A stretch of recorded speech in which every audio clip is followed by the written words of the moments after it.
public to reason to understand why. All right, everybody. Bob's back. Biker News Canada.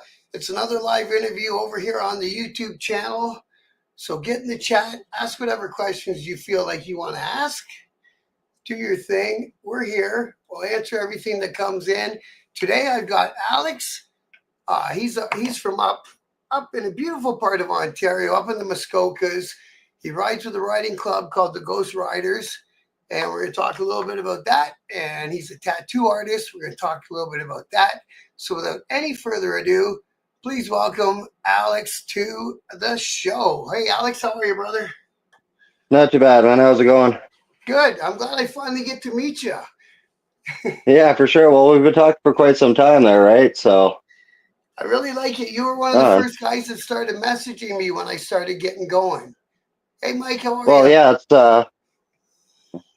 yeah, I was at that time I was serving a sergeant at arms for Lake of Bays and stuff like that. And you were on our support page or came in as a request or something, and got on a couple other pages and that, and got talking. So definitely been a fucking awesome ride. I like it. So we got some good friends of mine. Do you see the chat on your end? There's a live yeah, chat. it's kind of hard though because I'm doing it off. Yeah, I'm doing it off my cell phone. I don't think I see the live chat though. So what I'll do is that when these guys ask some questions for you, I'll put them on the screen and I'll read them. Okay. So these yeah, sounds good, man. Like we got Mike, and Mike's got a channel down in the States called Insane Wheels, and he kind of took me right on. I'll have to check it out. Yeah, he showed me how to do all this stuff. He's a really good guy, and for sure, man. He's like an inspiration. He got in a bike wreck. He lost half a leg. And as soon as he got his prosthetic, man, the first thing he did is he went for a bike ride. Fuck yeah, man. Well, my pops was the same way after he rode off his Goldwing, went down 10-foot embankment there because it locked up on him. And yeah, it was a bit of a shit show. But a year later, as soon as he got out of that back brace, man, he was right back on the bike and going. Nice, eh? So it's in your blood. Oh, yeah. Well, he's my stepdad, but I mean, he's been in my life all my life. So definitely my cause for tattoos and motorcycles for sure. And we got Shadow saying hi, and we got Steve Easy saying hi. These guys are all guys from the States. How's it going? I get no right on, yeah. These guys, they're all good people. SNS Contracting in the chat. Hi, SNS. Hello, everybody. So I give these guys a quick hello. And yeah, no worries, absolutely, man. So yeah, so that's always how I start my interviews. Is what got you into motorcycles and how long you've been riding? Oh, fuck, I don't know. Legally, since I was 16, I got my first bike at about, I don't know, probably 6 months or a year before that. Week after that, I got my first tattoo kit, and yeah, I don't know, it's just always been something I've loved. Like, see them go by the tattoos, it's just the self-expression, the rebellion behind them, all the traditional shit. But as soon as I started getting them, I actually started doing them as well and teaching myself. I'm completely self-taught now. 16 years, I guess. So this will be my 16th year. I worked in a few studios, never really had a proper mentor or anything. I learned all on my own for the most part. I had a couple artists like Corey Hoggins from out in Niagara, and a couple of guys from the studios I've worked at and stuff I've kept in touch with over the years. But it's just something about it. And it's like, for me, it's the love of the art, right? It's the self-expression and the story behind a lot of people's tattoos, right? Most people, especially ones that are story. Well, and that's it, right? Whether they're earned or chosen or whatever have you, like there's a meaning behind it, what it means to that person and what it represents, right? So yeah. Now I met there's a tattoo artist in London here. Steve Austin is his name. I met him back in college he was taking fine art at Fanshawe College. And he went from there to becoming a tattoo artist. Hey Warlene, how are you, brother? Yeah, man. So he did a lot of few on me. He did this big memorial. Yeah, I remember we were talking about that. Yeah, I remember you showing me that one. 10 hours in the chair. Woof. Yeah. Not all at once, though. Yeah. No, but still, I don't know. It's surprising, man. I get guys that come in here and big burly dudes that'll sit there and, tap out. Or I got guys that have never gotten a tattoo before and get like a half sleeve all in their first session with no numbing, nothing, like just straight raw. So it's actually impressive to see. I love my tats. And then the Oh last yeah, one I it's got, addicting, man. there was a guy from London who was tattooing out of Collingwood named Jeff Wolf, maybe? But I lost Okay. contact with him. But he did. I got an arm here that's like, it's like all 30s gangsters is the motif. And it Oh wraps yeah, around my yeah, whole that'd be pretty forearm. sick. Yeah, Yeah, I so remember we were talking about that when you were saying you wanted to come down and get some ink sometime when you come to the rides and stuff. So oh, absolutely, man, yeah, absolutely. man, we got to get you down here. I just I had a bad year. I'm kind of on a downturn for work, which is strange for Oh me. yeah, well, I'm I coming into that myself, but with the off season and stuff, it's yeah. I had to sell the So bike. So S&S says numbing is stupid. Some I people do agree numbing, right? 100%. I've tried it and honestly, it doesn't work, man. Like I did it for the back of my neck when he was doing the base of my skull. Like it did not help at all. Same with like my throat up here on the Adam's apple, man. I almost went into seizures. Yeah. Eh? You know which one got me Well, yeah. was the elbow, bro. Not that Oh elbow. yeah, That yeah. elbow. Which one is The it? Yeah, anarchy. right in there. It never Yeah. stuck. Well, the other one was like down in here. This one here actually what got taken right through my nipple, and that was excruciating. Down around the nipple, the armpits, the elbows. Oh yeah, Yeah, man. yeah, man. It's a different thing, especially these guys doing it that have never gotten a tattoo before and stuff, and like just don't know what they're in for. Right. Hey, So Alex, your Warland's wife wants to know where you got your T-shirt. actually, my daughter and her mom got it for me there. I think my birthday back in August or something. It She is a makes good them one. up and stuff. I could probably have one made up. Yeah, I love the shirt, man. I thought it'd be fitting for the interview. Sure, man. Well, I got a daughter too. Anyone's got a daughter. You know, you don't argue with your daughter. Well, that's it, right? Especially mine, man. She's 4 years old, and she's like I am at 30. Yeah, Yeah, yeah. she's got my mouth and attitude, and her mom's mouth and sass, and oh yeah, My kid's my 24 little now. red. My daughter. I still think of her like my little girl. What are you gonna do, right? Oh, you always will, right? Well, she's It's my always little gonna be girl. your little girl, man. Yeah, exactly, right? She is my little girl.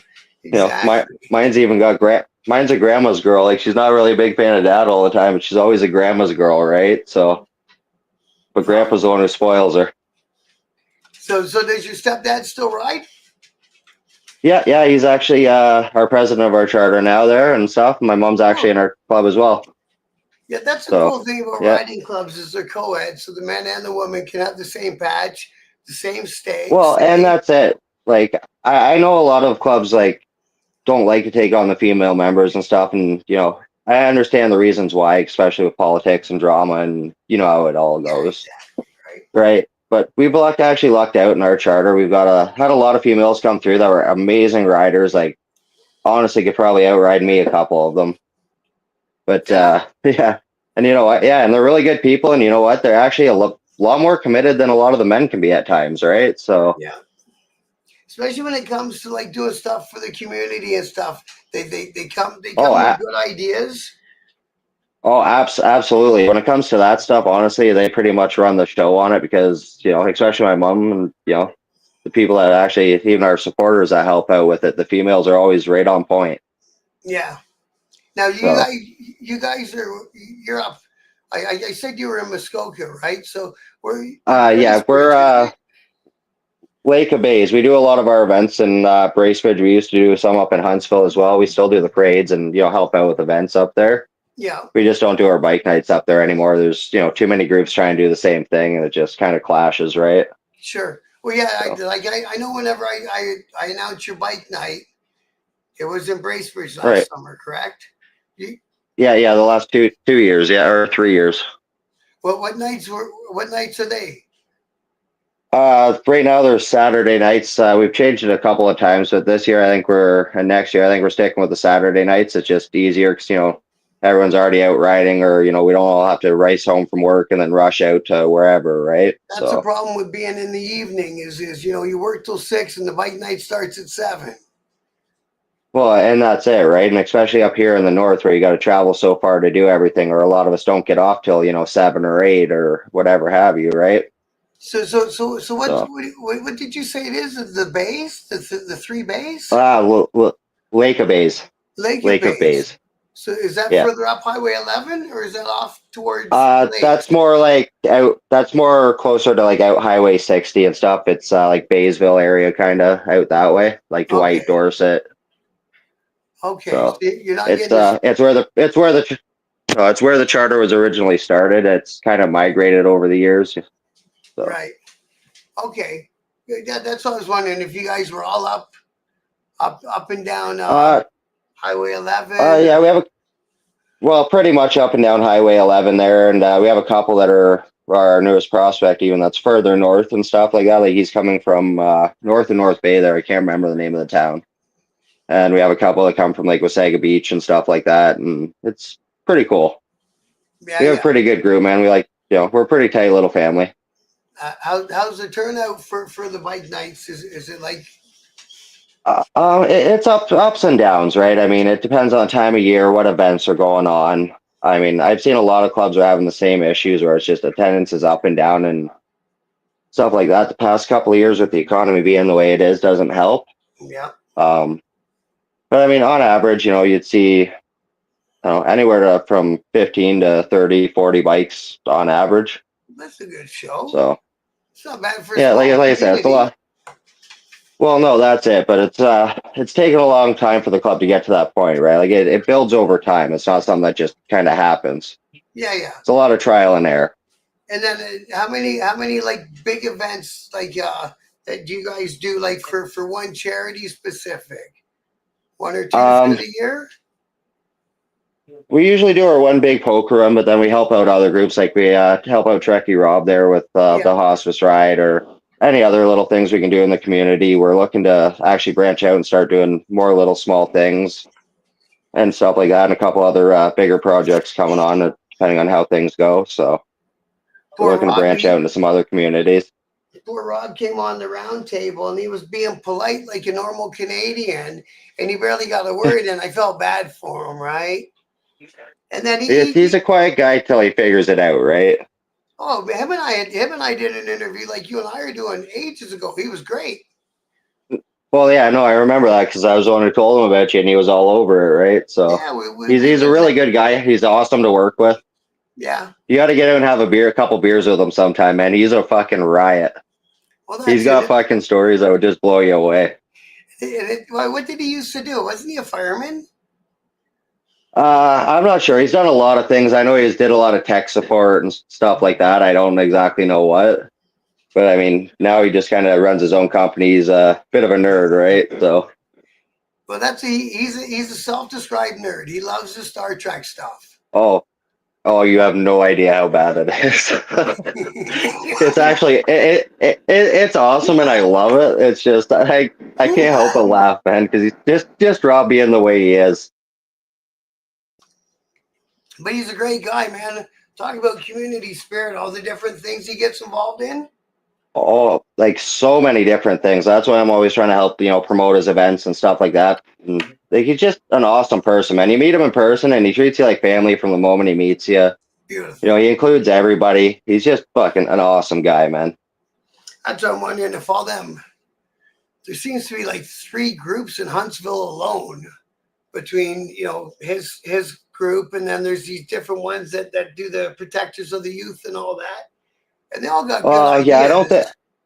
I don't think protectors of the youth are a thing in Huntsville anymore. I'm not too sure Oh, what okay. all transpired there. So, I but was wondering. they're part of I think they're part of another group. They kind of branched off to do their own thing and more localized. Okay. So, but I'm not too sure. Yeah. We I've won't been speak so about someone preoccupied else. this year. I haven't. Well, no, I've just been so preoccupied this year. I haven't really been able to keep up on the ins and outs and comings and goings, and Well, that's I don't it. want to speak on something that I don't know, right? So, No, we won't speak about anyone else's shit, man. Though when it comes to their turn, I'll get them on for an interview. absolutely right. So, So what let them did speak for you themselves. what did you do with them bike parts? Were you going to build a bike, or did you just buy them because No, it was a deal? well, I bought them because it was a deal, and I kind of knew the guy. He knew one of my Southern brothers. I bought some cams off him at Burroughs Creek Flea Market there and stuff. But I still have the engine, that 113 Ultima engine, up for sale. I actually bought it for that and the bike lift, but I got it at such a good deal that it was like, okay, I'll just take it and I can, make a few bucks now. Let's just deal with the sheer volume of it, right? So You guys should it have was saw a lot of stuff. you guys should have saw all this stuff he had. He had swing arms and all sort frames and all sorts of stuff, Well, didn't you? oh yeah, if you have the pictures, there was like 10 totes of stuff. Like my truck, the trailer, and my front seat were full from front to back. Like it was insane. It was just insane. Let's see if we can show it up. Actually, the same guy's got a numbers matching 75 police special shovel head up for sale too. Oh, he had shocks and everything, man. Oh yeah, well those there are actually racing cams for an iron head. They're the biggest bolt-in cams you can put in. The Andrews R6 or R5s, I believe. For an Ironhead Sporty? Yeah, man, those cams were fucking nasty, and they're brand new, never used. Like a lot of the stuff was brand new, never used takeoffs. Wow. Oh, so someone took them off like to upgrade. Yeah, well, it's all out of a shop. Like that was brand new, never installed right from the factory. So was all that stuff. The bat wings. There's always Oh somebody yeah, looking man, like for a everything. bat wing. Like, well, that's the thing. Like that was one of the first things that sold like right away. Like there's Road King bars, all kinds of shovel head stuff, 300 mil rim swing arm there for a soft tail, all kinds of stuff. Look at it all, man. Like I was finding stuff like right up to like that's brand new factory fucking aftermarket. Wow. There's all kinds of stuff in there, man. That is cool. Some tanks. Yeah, oh yeah. There's actually there was the fenders that went with that tank too. I think I still have those off the shovel head off 74, I believe. I know a guy. There's that motor. Oh, it's a twin Yeah, cam, eh? yeah. No, it's a single cam. It's the El Bruto. Oh, It's a 113 Ultima. It's an Evo clone, nice. but about 129 horsepower. That'll get you there. There's the 10. Yeah, there's that rear end. Yeah, I thought about it, man. Like I could, if I had a frame, I could have built a bike like easily. Yeah. I know a guy down here in London, an older guy. He built me my very first bike, and he's got like this shops and shops full of this stuff. Yeah, He's getting into his 80s now, poor guy. Not poor guy. Fuck, he's done well, but I was gonna say to make it to that age, man, you're doing good. he was saying he's having a hard time wrenching and shit now, right? That's what I mean by poor guy. Well, yeah, that's it, right? Once it starts catching up with you and you get the arthritis and stuff, like I'm starting to get it from tattooing, and I'm only in my 30s. Really, eh? So I could only imagine. Well, just the vibration of the machines over the years, right? That's why I see a lot of us tattoo artists actually shake until we're holding the machine. No shit. It's not. Oh yeah, there's a lot of little things you don't learn. No, it's not from the booze. What are the feet pedals for? Just to control the speed?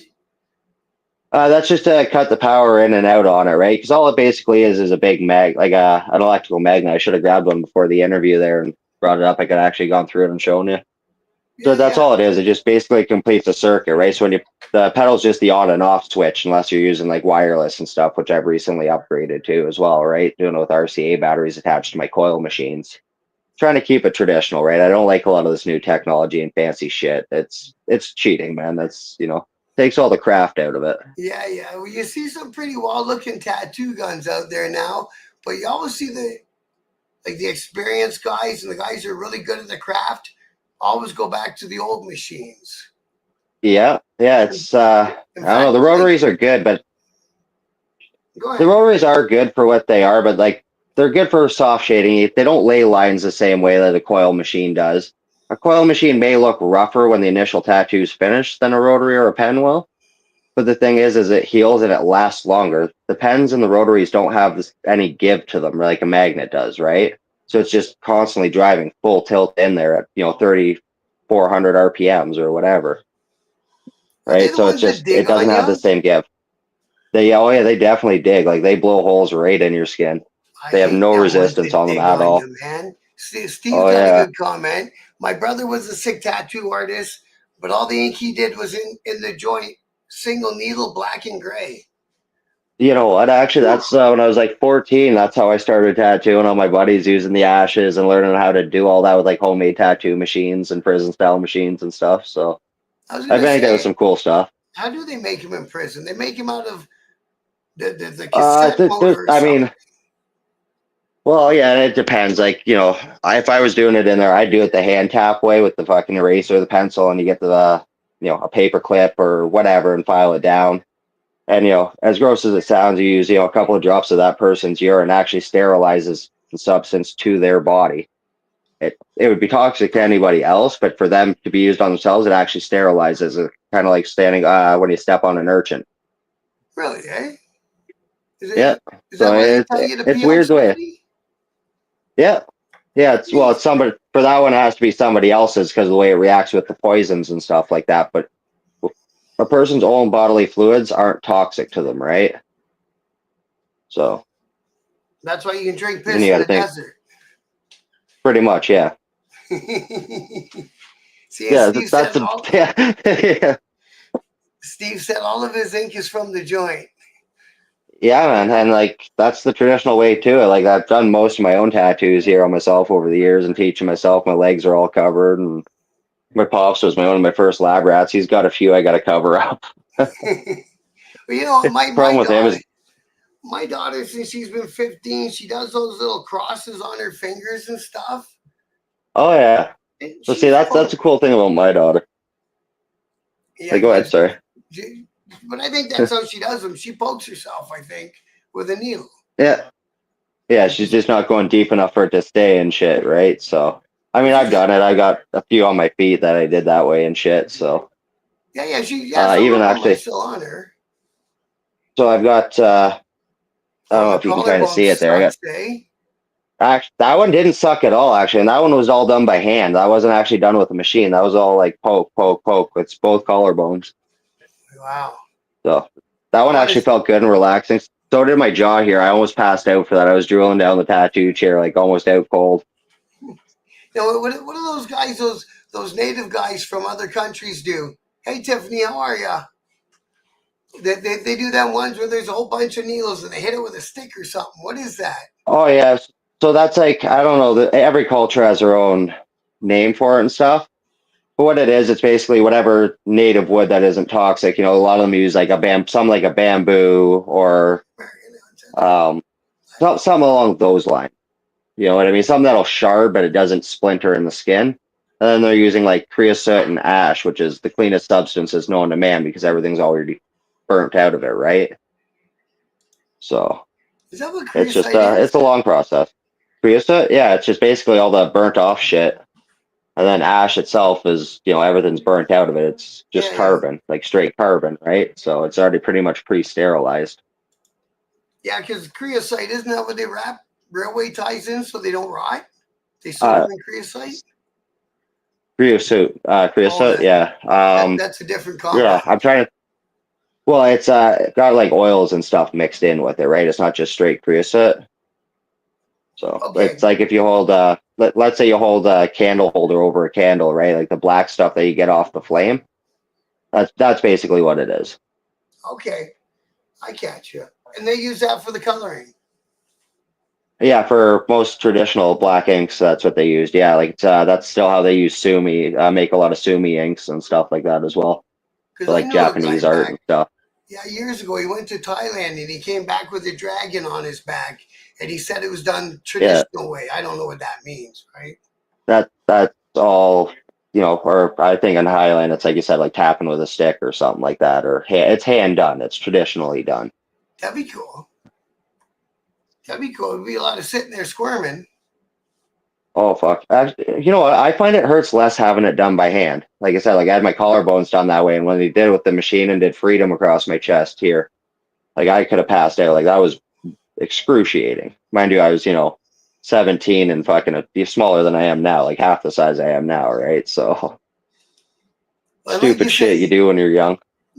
them new ones, they dig on you. I've been in the middle of a tattoo and it seemed to get stuck somewhere and was digging on me. I'm like, what the fuck are you doing, man? And Right, then because it like with leaves the a scar. so the best way to describe like coil machines will do it too if they're digging or going too deep as well, right? So like let's say this is your skin and this is your coil machine, right? As it's hitting, it's bouncing off the skin a little bit and it's got resistance, so it's not quite puncturing as deep all the time. as we're with these new rotaries and stuff like that, they're constantly just diving and hammering and diving and hammering right through the layers. There's no resistance or elasticity to it. Oh. And tattoos That's don't why go with that like you deep see it. anyway, do they?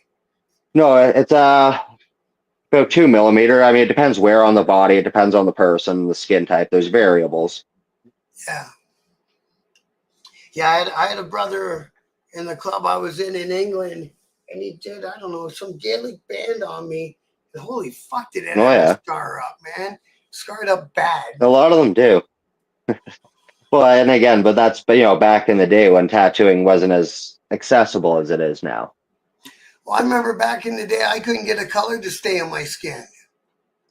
That yeah, well, and that's it because those older Indian inks and stuff like that, right? I've got a couple of them in certain times of the year. Like if I'm in certain working conditions, they swell up. So Oh, really? Still? it's yeah, it's well because of the metal content in the ink. So if I'm working like near electricity or magnets and stuff like that, like my tattoos will actually get agitated because they were done with like high metal content inks.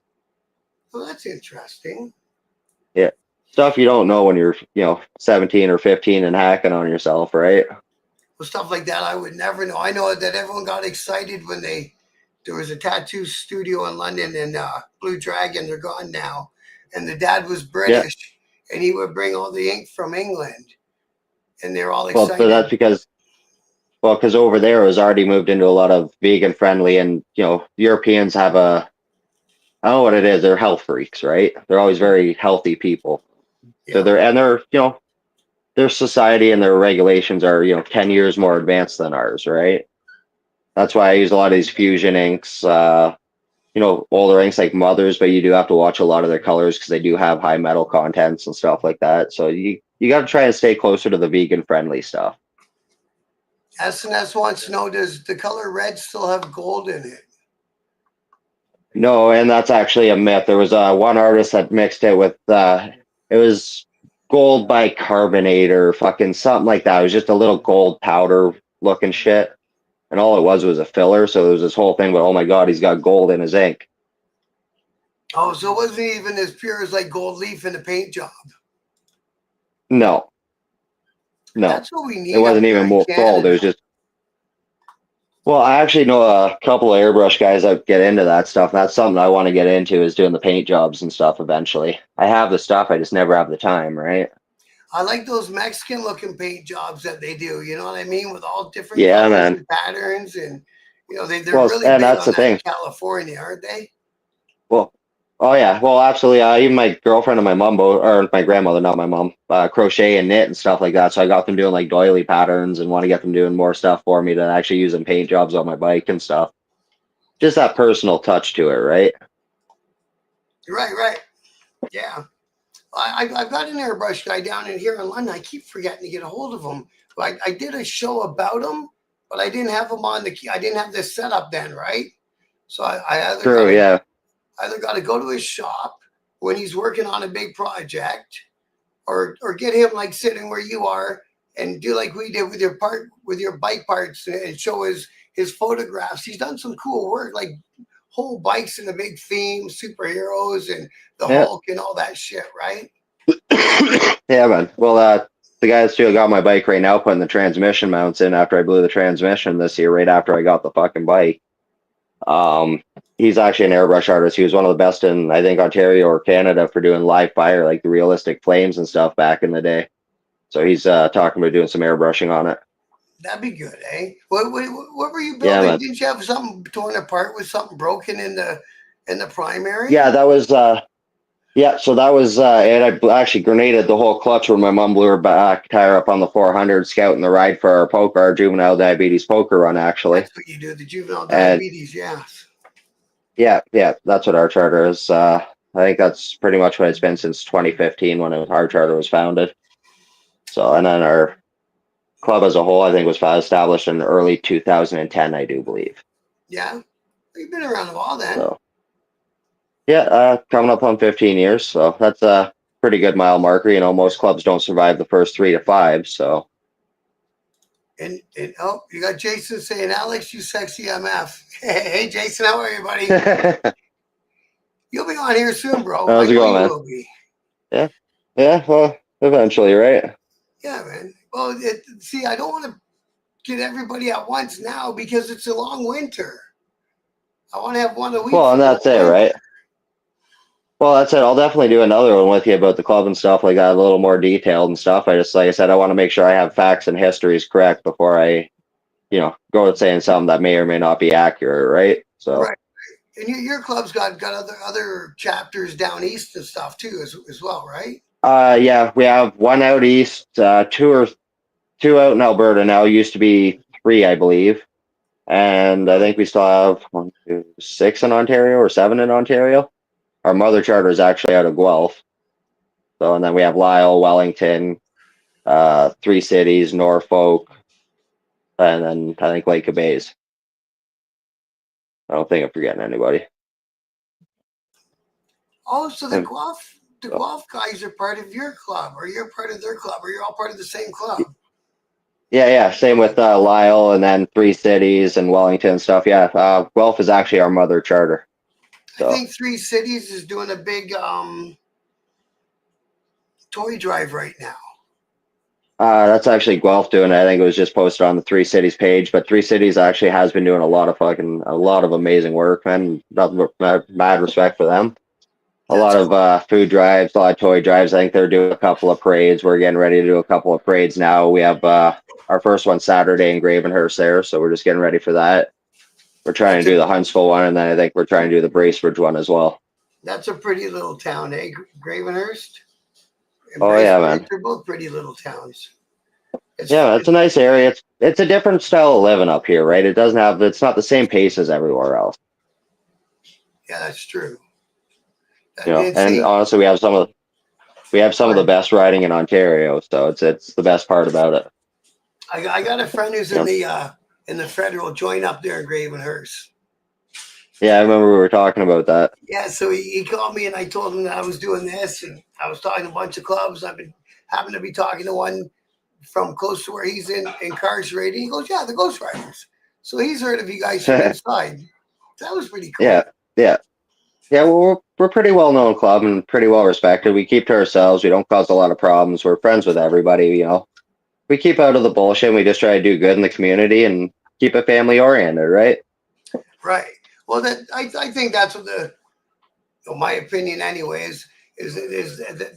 that's a good focus for the riding clubs anyway. Number one, to get everyone Well, involved. I think it's a good I think it's a good focus for any type of organization, to be honest, right? Like, Yeah. community outreach, doing good in the community and building your community up only helps the organization of any kind, right? Right. So Right. it's Yeah. Yeah. all Well, about reputation. It's all about, you know, yeah, and you guys get people interested in riding motorcycles, and well, because and that's it. yeah, you don't have to be a hardcore biker who wants to have a fight every time they have a beer or any of that bullshit.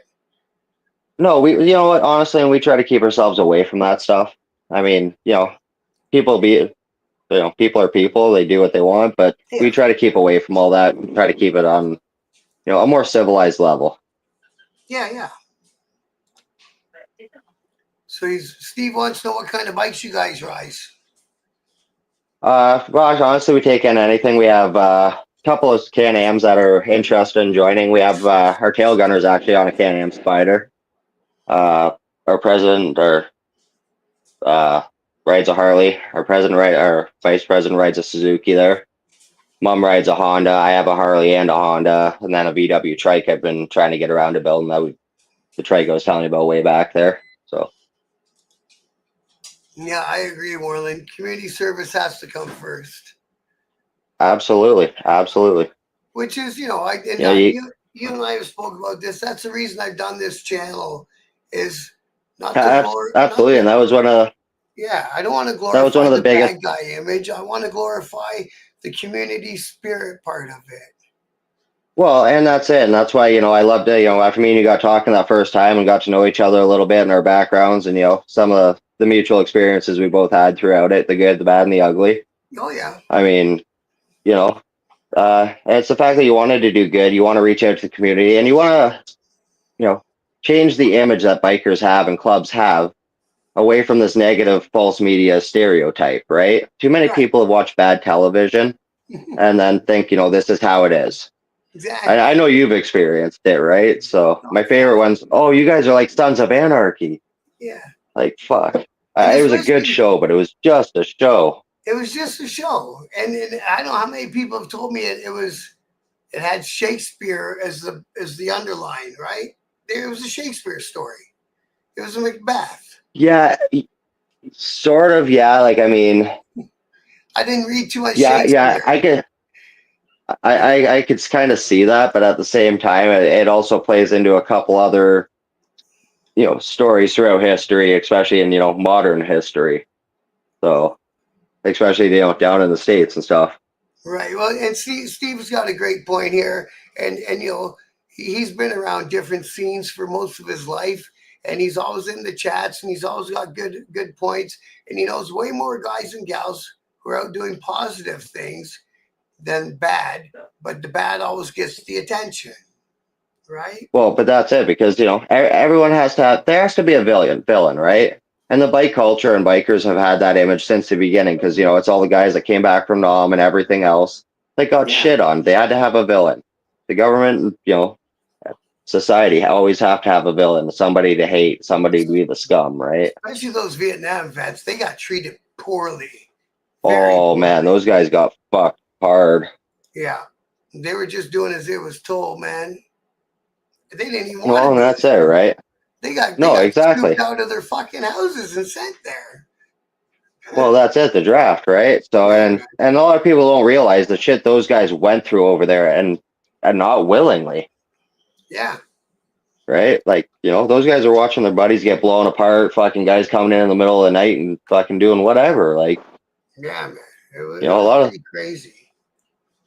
yeah. Well, I've had the pleasure of meeting a few of them that were actually really good guys and helped me through a lot of rough times, man. And yeah, they've been through some shit, and they're still to this day, however many years, decades later, and Yeah, it still fucks them up. and we had a few soldiers from Canada. I think they slipped over to America and enlisted because we got Yeah. Vietnam vets. Yeah, I think Canada was over there, just not in a huge military role, right? Oh, so they sent some of our people there. To my understanding, yes, but then again, like you said, there was a lot of guys that went down to the States and went over, right? Yeah, So, yeah. especially back in that time period where you could just run down there and jump in, right? Well, and the Americans needed the soldiers. So if you were 18 and fit a pair of boots, could hold a gun, away you go. Well, well, well, and that's the thing, and a lot of people don't know that, a lot of them weren't even 18 yet. No, I know. A lot of the ones. Steve's got a good one, especially for you guys up north. The Canadians told us Americans, hold my beer and went full throttle. Fuck yeah, we did. Yeah, pretty much. Hold my beer and watch this. What's this shit show? No, but and we had that big schmozzle last week at a Remembrance Day at the veterans thing, in Sarnia, and they kicked that guy out Yeah. from the 1% Club and all that shit.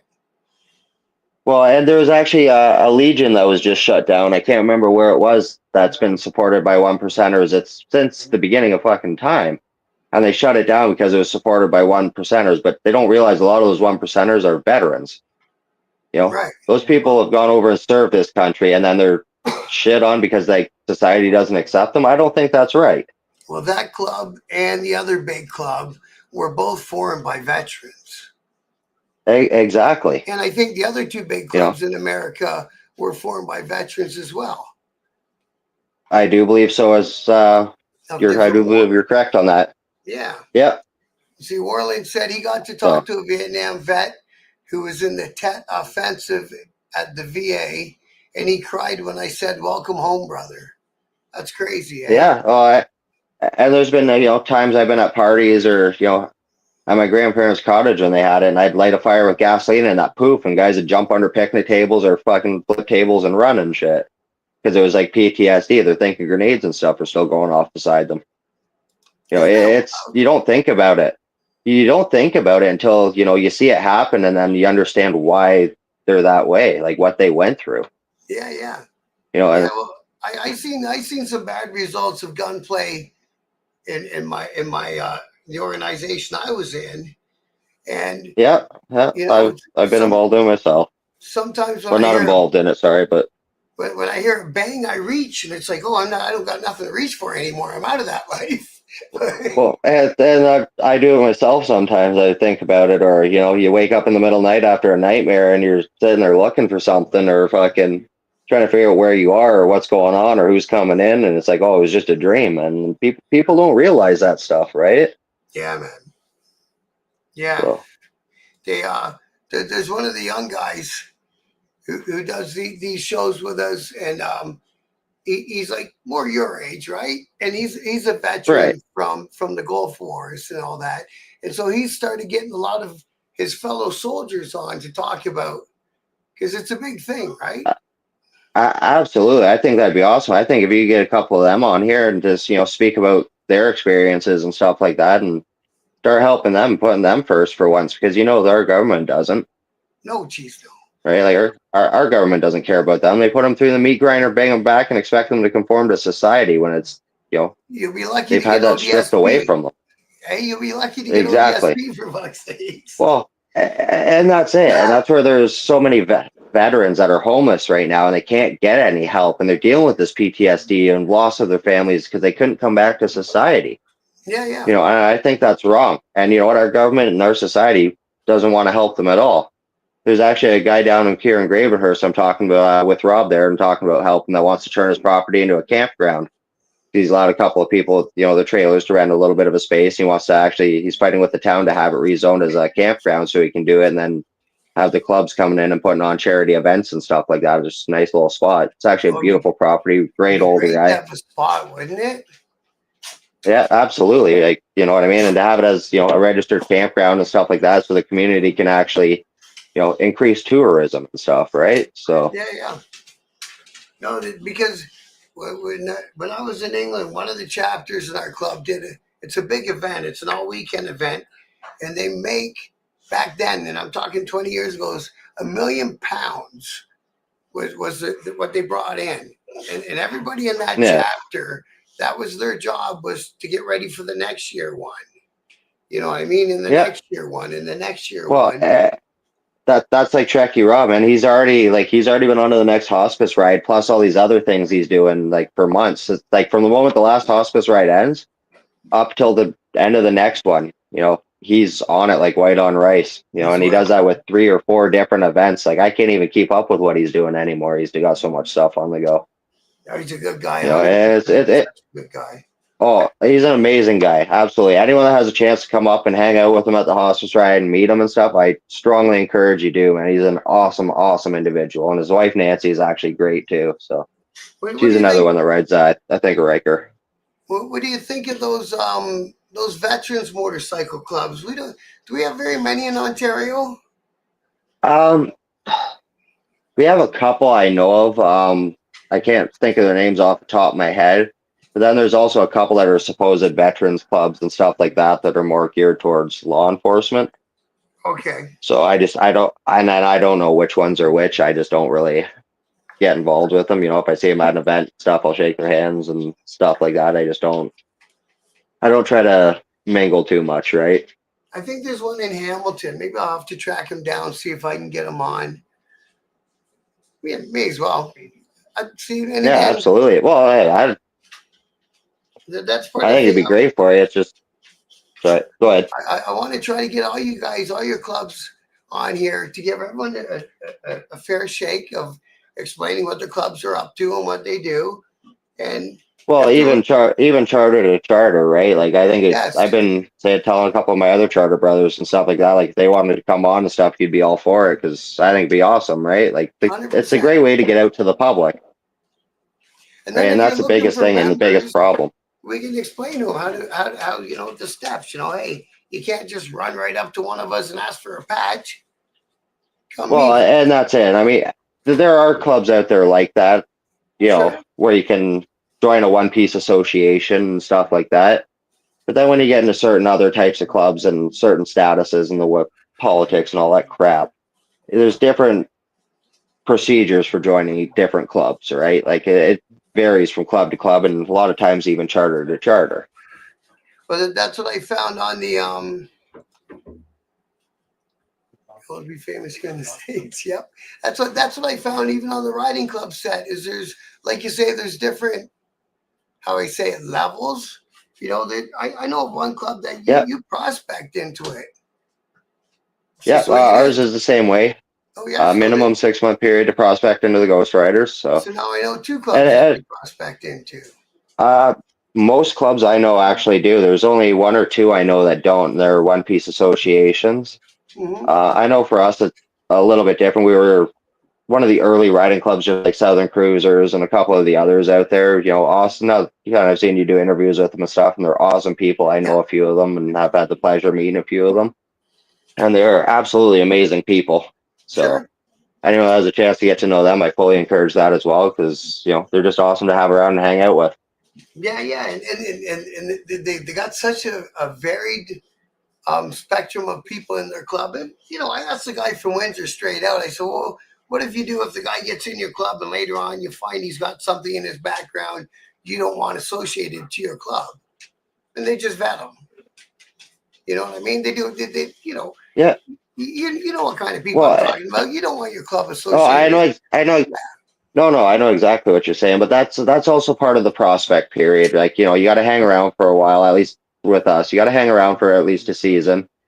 Then if you show interest in the club or the club shows interest in you, obviously it'll be discussed and stuff. But then you go into your prospect period, which is a minimum of 6 months, but it takes as long as it takes, Yeah, right? just like an So, MC. and again, that eh, to a point, it's just not as extreme, right? It's more about learning the way things work and getting to know the people and understanding the politics. Yeah, Basically, it's education, what it yeah, is, yeah, right? yeah. Well, and see, Steve's got a comment, and his father is in a riding club now, and he loves how laid back it is, especially because he's in his mid 60s now. And I think, if I'm Yeah, not mistaken, his dad, in his past was in a 1% club. yeah, yeah. I know a lot of people that were in 1% clubs that are actually now in RCs and stuff like that after either retiring or stepping down for personal reasons. And a lot of them say the same thing that they do enjoy the fact that it is laid back. It's more family oriented. We encourage people to bring their wives, their kids, their friends, everyone around, right? Like my daughter's at every event. 4 years old. If we go out on the motorcycles, Grandpa gets in crap because she wasn't on it with them. Uh, He'll the ride through truth, the rain and everything. truth be told, all these years after I retired out of the 1% club, the friend of mine who I was saying is in the government's company in Gravenhurst. Him and I were Right. this close to having a riding club. See him behind me that says "Twisted Bastards." Yeah, I was gonna ask you about that the other week there when I was talking to you too. We were putting that together, and we had like 8 guys, and they were from around, and they're Nice. good people, and yeah. And then, of course, Yeah. things went shitty on the raid, and some guys went to jail, and some guys shouldn't talk to each other for a while, so we had to put on ice for the time being.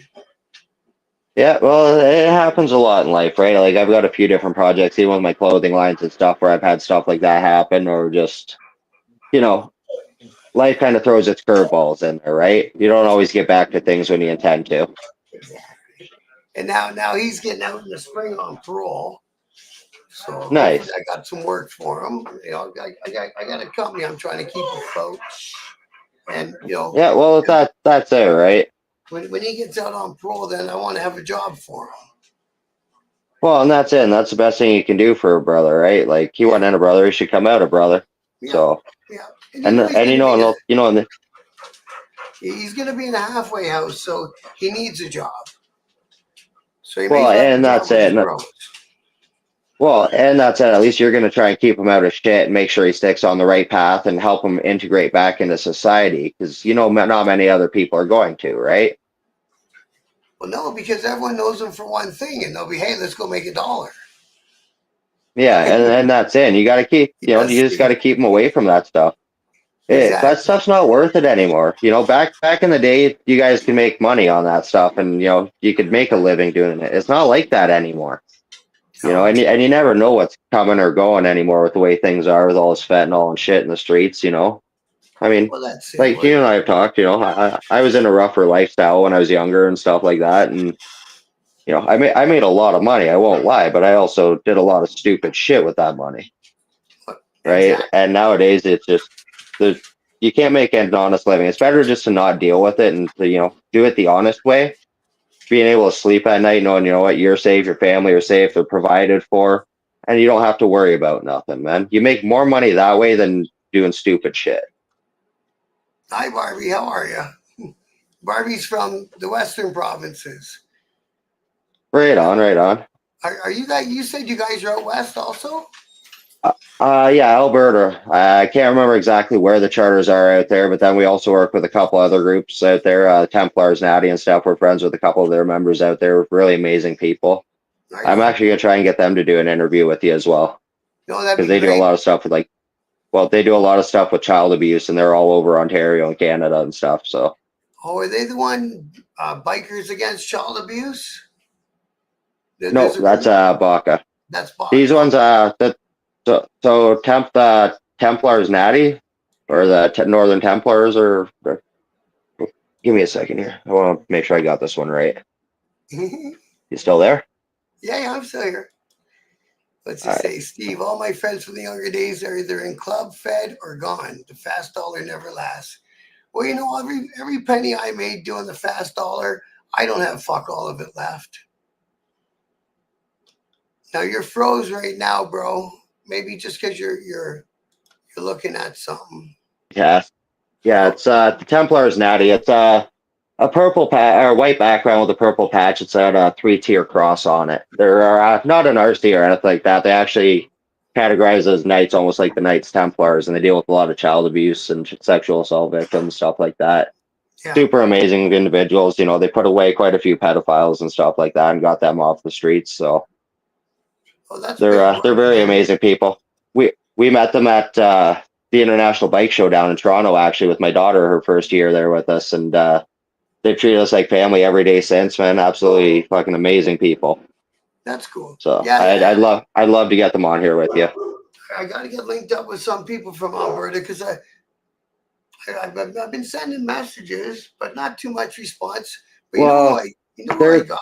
they're different out there though, eh? Yeah, Well, it's just the politics and everything else out there. It's different. It's not like here in Ontario, and that's the thing. A lot of people don't realize is districts and provinces and everything else like they don't all work the same. Just because you can have an RC here doesn't mean you can just go out there or whatever, right? Like it all works completely differently. yeah, yeah. So That's it's what I just was something I've learned figuring. from talking. That Well, they just might not. talking with different guys over the years, right? It's wild the differences even between northern and southern in some provinces. Yeah, yeah. And I was thinking that they might be a little bit wary of who I am and what's my intention, et cetera, right? Well, and that's the thing. But I mean, you've proven your intentions for yourself. You just want to do good in the community and change this negative image that our culture has, right? So Yeah. Well, Barbie you know, says Alberta politics are crazy. oh Are you yeah, talking? yeah, I've heard. Are you talking bike politics or politics in general?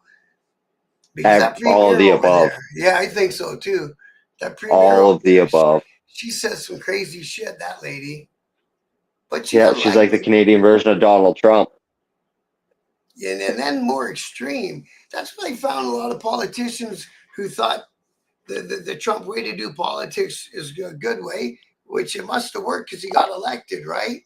But they Well, take and it that's to the the thing. extreme. Well, that's the problem, right? Like I agree with Trump's politics. Even when he was going to build that wall for $6 billion, he was going to take the money out of his own pocket, and they still kiboshed it. Yeah, And yeah, all he wanted to do was make it so they couldn't get more drugs and illegal immigrants in, and he could reconsolidate the fucking economy. I get it. yeah. You need a fuck Trudeau flag if you're gonna fit in Alberta. That's funny. Yeah, you need one here in Ontario too. Trust me. Okay.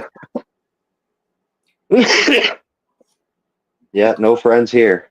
I got a guy from Alberta coming on. I think he's next week, maybe the week after. And Right on. That'd be awesome. he's got a bike. It's an old police special. And it was made in Ontario, but it's in Alberta now. It ended up in Alberta. And he puts your casket on beside his motorcycle and takes you to your Yeah, gravesite. that's pretty cool. That's pretty cool. I want to get an old hearse and do it up. Oh, one That's of the what I'd love guys to do, in is do up an Windsor old just hearse. sold his Hearst. It wasn't that old though, No, but no, he just sold a Hearst. I want to do one of the big glass ones for towing behind the bikes, Oh yeah, I've like seen the those. old like the Like, Victorian era ones, right? Like, that's what I was gonna say. You see those in England a lot in photos. yeah, Yeah. yeah. I think that'd be awesome to get it so it could be towed behind a bike. That'd be an awesome last ride, man. Steve says I'm gonna interview Trump soon. Well, this guy was telling me, because usually I phone everyone before we do an interview, right? Right. And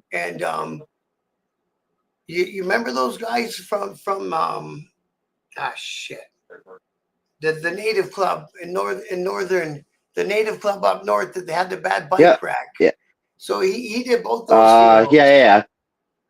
Yeah. I know what you're talking about. What the hell are they called now? Red Rum. Red Rum. Yep. Yeah. Yeah. They're actually fucking. A lot of them are really awesome guys, but again, politics is politics. But we've met a few of them, had them on our rides and stuff, and they're absolutely awesome guys. So they say Trump is going to appoint Vince McMahon, you remember from wrestling. His wife is going to be the education minister, whatever they call him in the States. Oh, fuck. How drunk was he when he made that decision? I've never met the man's wife. Wonder why his wife would come into play. Lee's working on something for me. It says, say hi, everyone. Hi, Lee. How's it going? Crazy, eh? My uncle's club had a similar situation at his funeral. It was a trike with a glass trailer. Yeah, that's pretty much what I'm talking about. Yeah. Well, you've almost got the trike part, you said, right? Yeah, I've got the engine and the frame. It's actually a piece of Canadian history. I just haven't had to get back to it. So it started out as a 1962 Volkswagen Bug built for the K&H big Great Canadian Bug Out number 10 or whatever. It's got the engine plate on it and everything. So it was amped out to approximately 2,800 cc's, as close as I can tell. Huh. And it's pretty badass. Big 1.5-inch tube steel frame. I got to get a new front end for it and rebuild the engine and stuff. I just never have the time. Well, and it's funny because it's the one that's parts are the cheapest. They're all $20 online. No I way. just can never be bothered. Oh yeah, well the old Volkswagen parts, man. I can rebuild that whole engine with the rear end, everything, for like $5,000 and have that thing putting out insane horsepower. They're very cheap. Yeah, Red Rum is an international club, Steve. Steve knows some guys from Red Rum down his way. Yeah. I don't know how they are down there, but I know a lot of the ones up here are great individuals, and they do a lot of work in the community, dedicated to traditional ways of life and stuff. It's they're pretty cool guys, man. Yeah, I wonder what's going to happen with that truck driver, eh? Which one? The guy who hit him. Oh, from the Red Rum accident. Oh yeah. I don't know. You can only hear stories without being yourself. Oh yeah, but without being there yourself, it's hard to say. I've heard a few different stories about things that could have happened or should happen, or what the law should dictate happen to that individual. Well, imagine, you know how it is. If he's from another country, he's not going to have a good time in jail. Well, no, that's it. Hell, if you're from our country, you're not going to have a good time in there these days. No, there is no good time in jail anymore. Not the last I heard. No. I think they just had a guy get killed in a London jail over the last little while. And it's a provincial remand jail, man. Yeah. Hey, you get all these idiots and junkies all crammed into one space. What do you think's going to happen, right? It's just a fucking powder keg waiting to go off. Good night, Warland. Have a great night, brother. Thanks for coming. Yeah, man. Yeah, and like you say, we're past that age and past that swing of our life, so it doesn't really matter anymore. But my buddy's still in there. That's it. He was sentenced to 8. They're gonna let him out after 2, thankfully. And he's that's a blessing.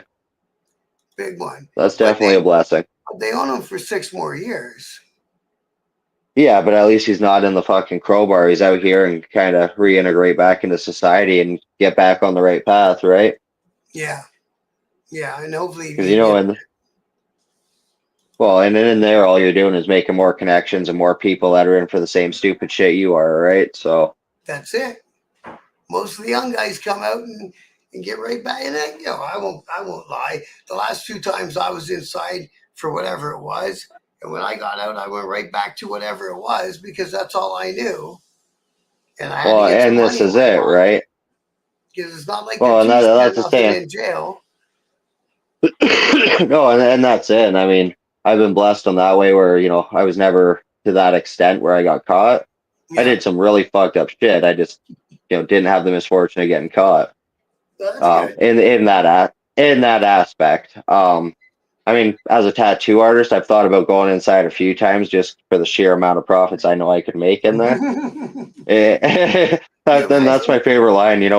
When everyone's doing their tough guy bullshit, it's just like look at them dead in the face and it's like, you know what? Like I make more money in fucking prison. So you really sure we want to do this? Like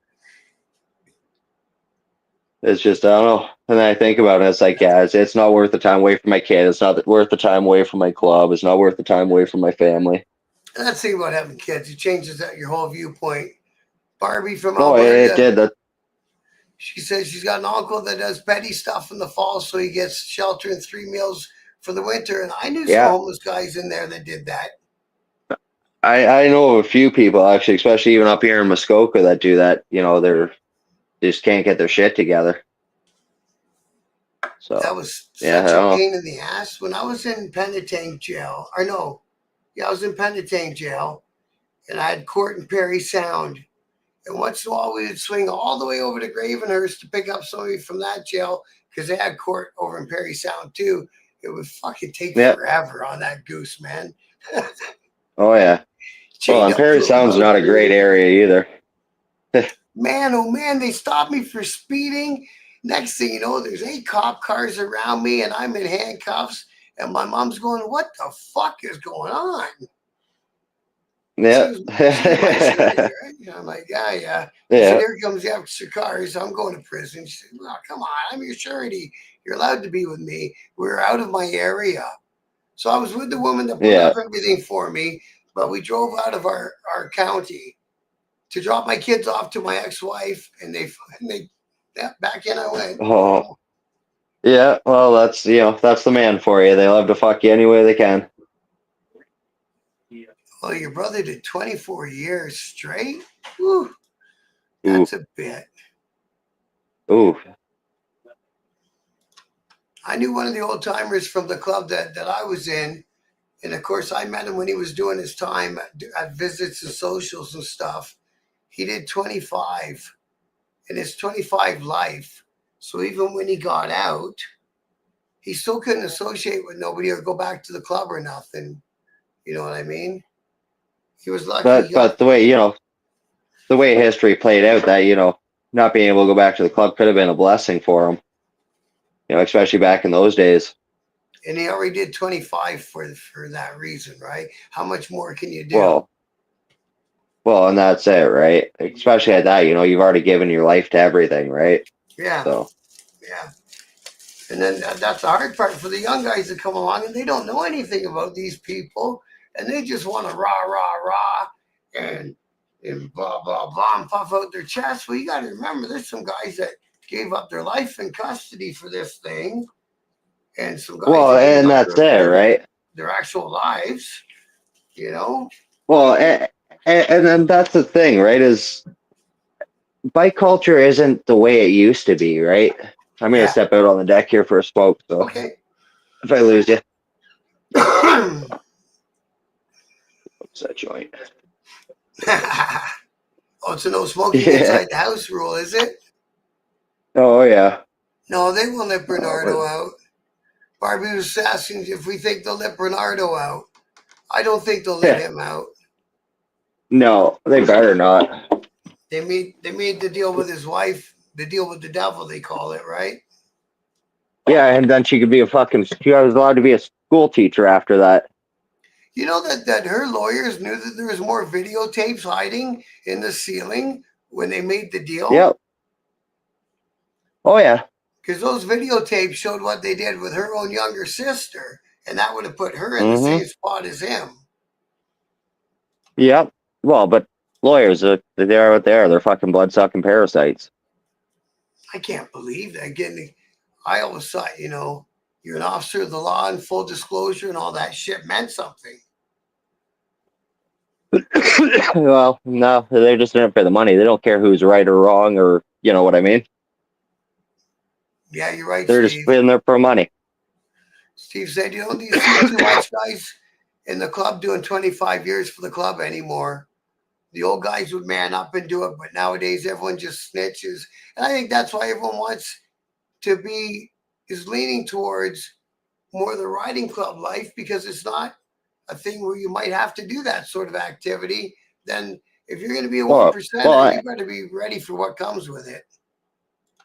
well, and that's the thing. But even that lifestyle and stuff like that has changed over the years. A lot of the guys have realized from those guys doing time is, one guy ends up in the ground, one guy ends up doing life, and what does that get the club except for heat and bullshit, man? A lot of the guys I know are back trying to go back to the old ways, where it was about bikes and brotherhood, and that's the way it should have stayed. Exactly, because You know, like you say, it, I it, saw it some became bad. about money and greed, man. Right. I saw some bad shit happen, and then I still joined and thought, well, fuck, it should be just about brotherhood, riding our bikes. I rode my fucking bike everywhere, man. I didn't care if we were Yeah, just going that to the corner store. I jumped on my bike. and that's the way we all are, right? Like we just want to ride and be family and fucking do good in the community, Yeah, and our that's guys why were. I love your. That's sorry. Yeah, Go go ahead. ahead. Our guys were always Oh, I was gonna say together, that. barbecues and all that shit, family events. We all did it as a family. Hmm. Like I said, my daughter doesn't miss many events. That's cool. Even the big national ones and stuff like that. Like she goes to all of those as well. Oh yeah, So that's yeah. how I was Oh talking to yeah, my son. she's a diehard. She's been addicted to tattoos and muscle cars and motorcycles since birth. So it's in Nice. the blood. I I got my think she was. daughter. I got my daughter on Sorry. the Go ahead. back of my bike last summer before she went away, and she loved it. But then she's living out of the country right now. Me too, Oh yeah, Steve. yeah. I remember you saying something about that. Steve said he's currently without a bike and it sucks. Me too, bro. His bike was totaled Yeah. in No, June and mine. he hasn't been the same. Yeah, that's rough, man. Fuck. Mine's in pieces, getting work done to it too. I break more bikes than I spend time rebuilding bikes than I fucking spend riding them anymore.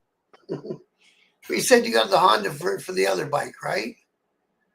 Yeah, I got to tear the motor out of it. The GL 1100 Goldwing that I bought off our old pres there, former president.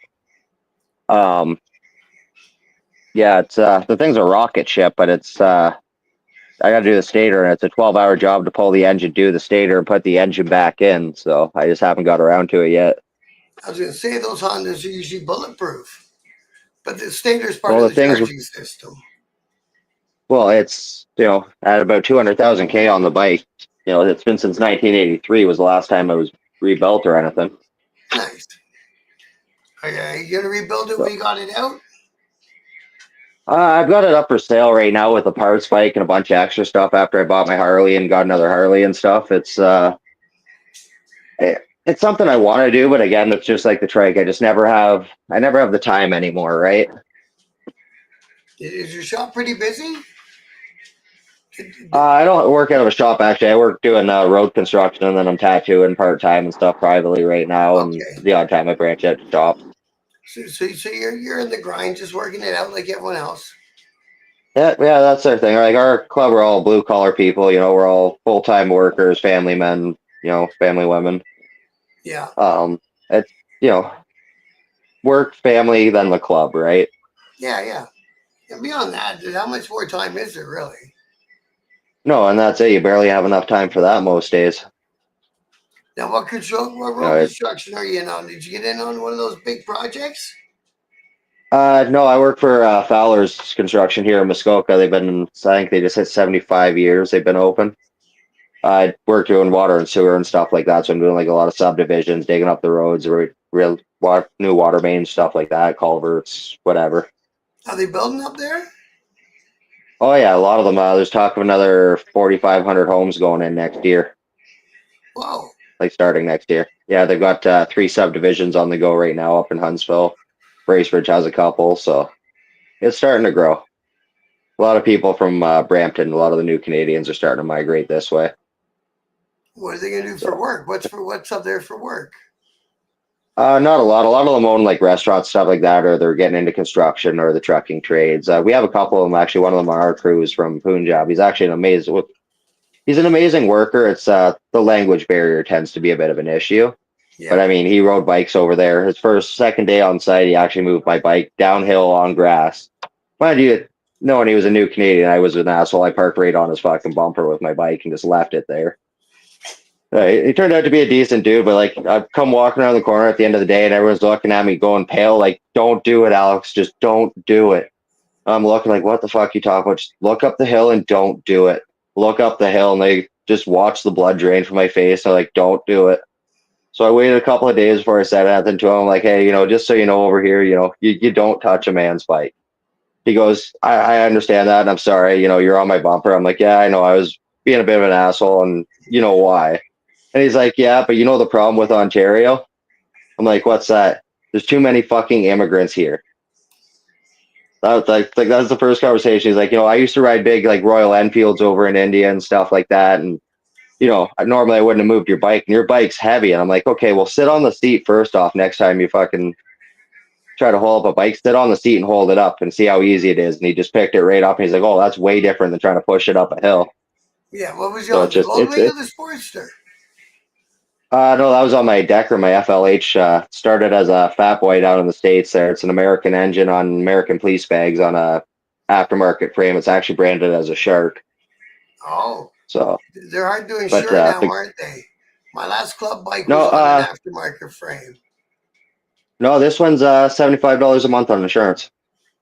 Oh, It's actually a Canadian registered because it doesn't say custom. It says it's branded as a Shark. It's actually a name brand. So it's pretty decent that way. I think that's what saved me because I bought a frame out of California, and the frame manufacturer was Santee, and so I took that Right. paperwork into the MTO, and that bike was called the Santee. Right. Yeah. So that same kind of thing. From Windsor, Steve, I'm only 2 hours, bro. Alex is a lot further, but yeah, I'm only 2 hours up the road, 100 miles. Oh, from Windsor, I'm probably 6 or 7 hours. Yeah, you're a long haul even from me, yeah. And see, for Yeah, I me, think I'm 4 or 5 hours each way from you. I'd have a hard time getting you because usually my kids and I lived in the Sioux for a long time. So when I get to the split, Right. I always want to go that way. Well, we're not that far over, man. It's only 20 minutes From where? From the split. from no, we're about an hour north of the split. So Yeah. instead of going left, if you keep going straight, or you can go left and then just cut over at like Gravenhurst or Aurelia. Yeah, yeah. I had some friends back in the day. They lived in Oro Medante, which is just after Yeah, the so split. that's just south of us. That's like half an hour, 45 minutes down the highway. Yeah, yeah. Yeah, and it's fun because you guys still get winter. It still snows up there, doesn't it? Some years. Last year it was pretty awesome. Actually, I was out for a ride in the middle of February. I did like a 10-hour day. It was fucking pretty awesome. So, That is a good day. it hit plus 18, and then like, I mean, I've been riding, again since I was 15, 16, and I've never had a ride like that, like with just that fresh, crisp air. Like nobody's been out on the roads. You know what I mean? Everything's still like just coming back to life, and it was just never had a ride like that before, man. It was amazing. It would even smell different. That's one thing about being on a motorcycle is all the smells. Yeah, well, and that's what I mean. Like you know what it is like when you're going through like out from the mountains and you got like the dew first thing in the morning, like that fresh life smell to the air, and it's just crisp and clean. It's like, Yeah, it's man. there's nothing else like it. Like if you don't ride, like you don't understand, man. Like only bikers know why dogs hang their head out the window. Yeah, man. No, I feel the same. Since I had to watch my bike drive away, man, I've been in a shit mood all year from it, man. Yeah, I've got to without riding a couple of times, and I mean those are the worst periods of my life. When I was into the worst shit, doing the stupidest shit, is when I didn't have my bike. Right. If you're into bikes and tattoos, you don't have money for drugs and stupid shit, right? There's some days if I got no work sent to me and I'll fucking lay in bed and stare at my fucking YouTube on my TV all day and don't really care. Smoke Yeah. joints and whatever, man. But it's no way to make a Well, fucking that's it. living. I can't make a living No, laying in my exactly. bed, Like, No, no. It'd be nice, man. It'd be nice. We all should have invested in Microsoft and fucking Google when we had the chance. yeah, exactly. And I'm not gonna do a fucking OnlyFan. Well, you never know these days. Yeah, fuck. So right now in London, Ontario, it's 1 degree Celsius, so it's 33.8 degrees Fahrenheit. So just over. Is it here? I think we're 3 or 4 above here. I think. Yeah, it's a little bit warmer. That's weird. Well, we're right by the lake, like where we are here. We're right by a couple of bodies of water, so we get the lake effect. An American Uncensored, he's in Ohio, which is basically right under the lake from me, right? Because you can take Yeah, a ferry from Port Stanley to Cleveland. yeah. I got a couple of ex-brothers that are over in Michigan and stuff like that. So that's a nice little stretch down there. And he's 31, so you guys are a little bit colder down there. Not by much. Not by much. No, Yeah, that's one thing about your part of the province is all them lakes up there. And is that the start of the yeah. Kawartha Lakes? Oh no, we're way north of that. Like you got to go another Okay. 2 hours north of that. So we're in Lake of Bays, like all Huntsville and that stuff, like Muskoka's land of 1,000 lakes, I guess is Right, what the they call it or whatever is the slogan. Muskokas, right? Not the Kawarthas. The Kawarthas is more east, Yeah, isn't it? Yeah. That's like Bob yeah, Cajun. east and south. Yeah, yeah, Bob Cajun, Fenland Falls, Lindsay, over that way. Yeah, yeah. So you guys, yeah, because that's funny. The last time I went up the 11 way, I remember Bracebridge. I think I stopped at a Boston Pizza at Bracebridge and Yeah, yeah, it'd be Huntsville. at Taylor Road there. And then the next thing I remember is North Bay. Yeah, that's pretty much it. There's like, Birch Falls, a couple other Oh, yeah, little Birch small Falls. towns and shoots off the highway. So Yeah, a couple of shoots, Powassan, Magnetawan, whatever, Trout Creek. So you're kind of isolated. Yeah, it's pretty sparse up here, especially in the off season. It's a big tourist area and cottager area and stuff like that, right? So So I mean, it'll be the riding interesting. season. 35,000 homes or whatever you were saying, or 3,500 homes. That'll be interesting to see what all them people do with themselves. Well, it definitely, and it makes me wonder, should I be moving north or should I be, trying to get the funding together and open my tattoo shop? I might have a chance to open Wise Guys there, like that shop I was telling you about that one of your ex-brothers used to own there. He wants me to open one up here in Muskoka and back me to do it. Oh, nice. What shop was that? Yeah. Wise Guys Tattoo, the one that's in Chippewa there. Right. What's his name that said hi to you there the other day? Yeah, I can't remember who he was, but yeah. I mean, I remember you sent me the message along. Yeah. Yeah. Which is weird, eh? Because there's some people from back in that day I just don't remember at all. They come up, hey Bob, remember blah blah blah, and I'm like, fuck, I don't know. You'd remember him to see him and talk to him. So yeah, no, I think I recognize that name. I just can't. It just stuck in my head right well, now. he was down in the States. I think he switched over to another club in the States for a number of years and had a bad bike wreck and stuff like that and retired years and years ago. Like, he's in his 60s, 70s now, right? So right. Yeah, he wasn't active when I was. probably around the beginning of your hangout prospect period, stuff like that, junior membership, he would have been around in that time. But after that, I think he was down in the States with another club. Yeah, that's funny. All them guys, see, I was the last guy I think that came in that way. I spent 5 years as a hang around, almost a year as a probate, and then I got my shit, right? That's a long time. It gives them a long time to vet you, gives everyone an idea of what your personality type is. Well, and that's it. And I mean, the way my charter does stuff is if we don't consider you family without the patch on, we're probably not going to, prospect you. Sure. Right? Like we got to consider you to be family. Like we're not trying to just have everybody Joe Blow involved, right? We try to keep it pretty tight and, like I said, family oriented. That's the biggest thing for us is family.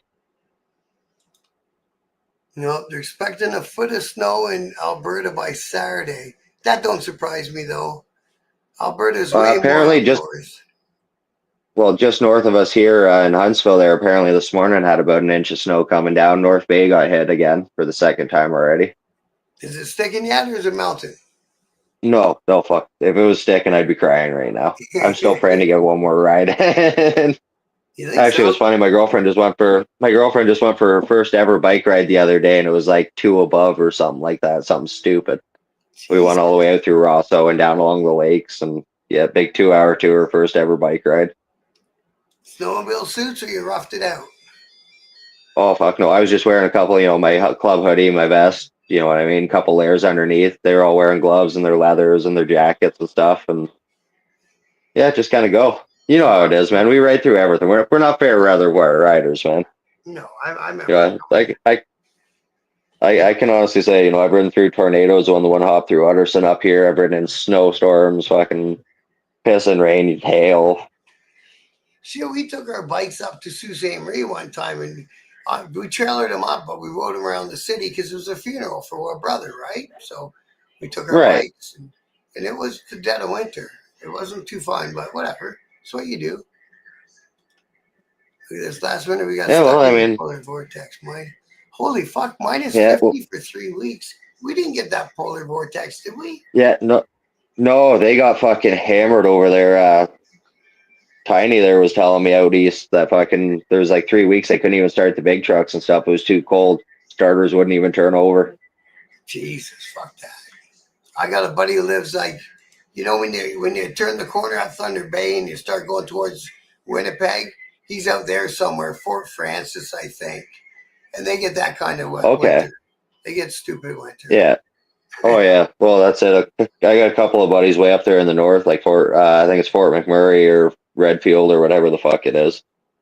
But yeah, they're up there and they say it's just brutal, like 4 or 5 feet of snow and one dumping and stuff. Like we're used to a foot of snow at a time here in Muskoka, except for that one Christmas where we got like 3 meters or something in one night. Everything was shut down for like a week and a half. Thanks for coming, Steve. See you soon, brother. Steve's out. Right on. Yeah, man. Poor Barbie. She's living in Alberta. She's getting beat to death on. Yeah, probably. And Fort It's Mac okay. gets They hit can keep hard. it. Oh, fuck yeah. I lived out there Maybe twice. that might have been what I was thinking. Is Fort Mac. Yeah. Yeah. Fort McMurray. Yeah. And Yeah. half it burnt down a couple fucking summers ago. Remember the wildfires Yeah, I burned heard half something it about down? that. Yeah. Yeah, I remember hearing something about that. Because I think they're building a lot in I, Alberta. I keep thinking about packing up my loot and going out there and getting on the bandwagon, but I fucking hate moving. I thought about it a few times, man, but I mean, I'm still living out of boxes. I have been for the last, I couldn't even tell you how many years. I'm I've always been in, moving around, it seems. I've been in this house for 10 years and, my son settled in and stuff. What am I going to do? Drag us all out west? And then Sometimes I almost wonder myself. I'd go east myself at this point. yeah, are they building east? So see, my trade depends on Well, building, it's just right?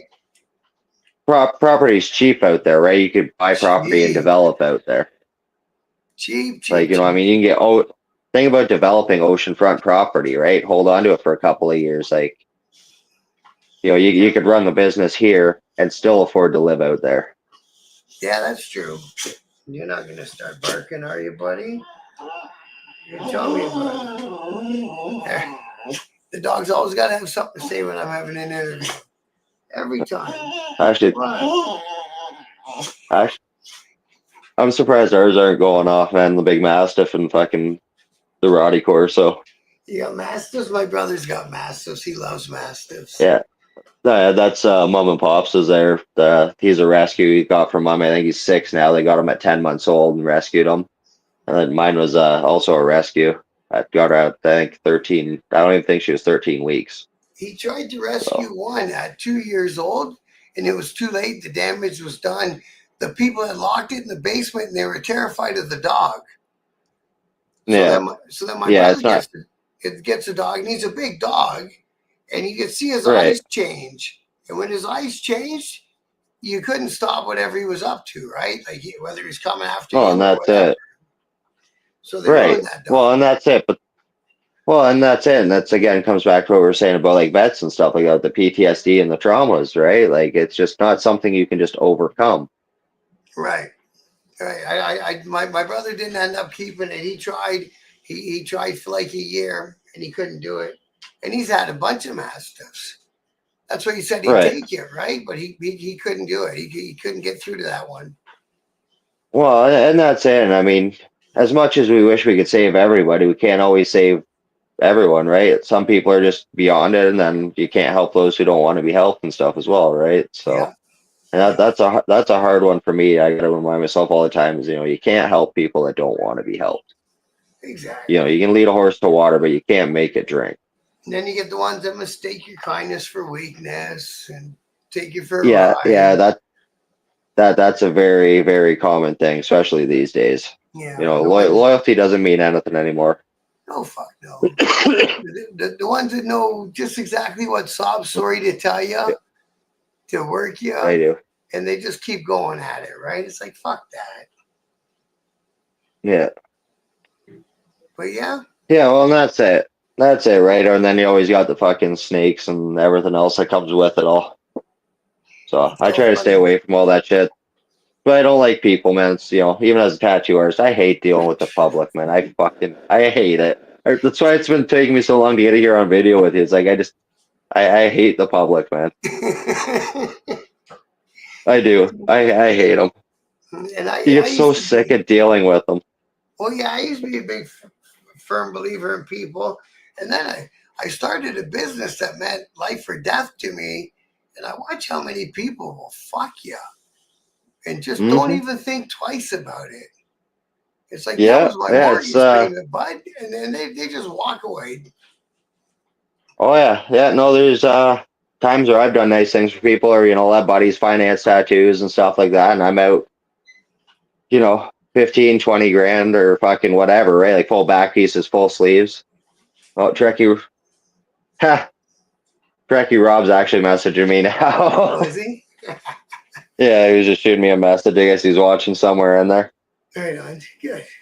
Good. How are you, Rob? Good to see you, buddy. Oh fuck, great. Yeah, Now he's gonna start riding me. is he? I don't I'm just know. waiting to see what smart ass. I'm just waiting to see what smart ass remark comes out of his mouth. I really am. We've done an hour and a half just like that. Oh, I know. That's the thing, right? Like Yeah, I it don't hasn't mind been it. long. Hey, it would. Well, no, and that's it. For me, it's just a new experience. Like I said, like I'm over dealing with people and having my face everywhere all the time, right? So Yeah, yeah. I that's know, actually. but And when we were talking, sorry, when we were talking about moving and stuff, there yeah. actually got me thinking. I actually just got an invitation to go stay over in Costa Rica if I pay for the flight, and I just got a tattoo out of Buddy's bar and hotel out there. So that's the first invitation I've actually had to go outside of Canada to tattoo. Actually, I would try that. How long? As long I, as you want? I as long as I want, but it's like it's time away from the kid, and then it's how do I pay the bills while I'm over there tattooing for pesos, right?